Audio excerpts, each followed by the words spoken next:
Помощь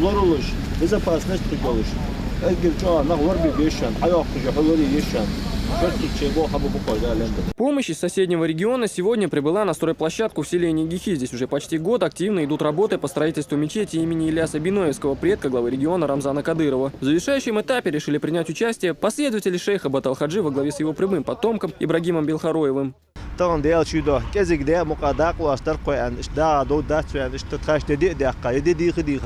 На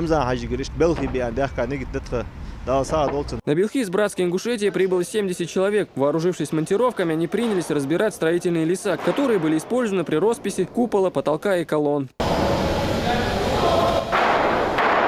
Изъявившие желание поучаствовать, белхароевцы ответственно выполняют данные им задания. Пока одни труженики разбирают леса, другие проводят субботник, очищая и разравнивая близлежащую к мечети территорию. По словам начальника строительного объекта, совестная работа только укрепит братские отношения.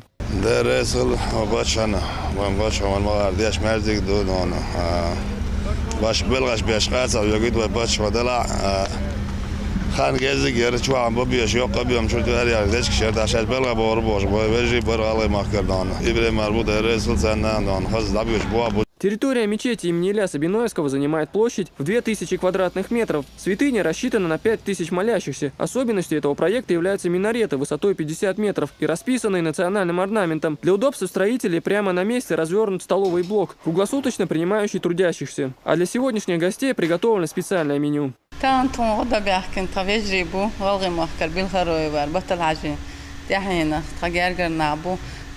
أشوى مرتاني عندك ليلين ده مقلع تغنى ديك ليل وربو تاني زجاء يريو ديك ليل وربو ديريس صوير سان. Уже сегодня в мечети планируют закончить отделочные работы. Объект, по словам руководителей, будет сдан ко дню рождения пророка Мухаммада. Да благословит его Аллах и приветствует. Асан Абилкаев, Султан Умаров. Новости.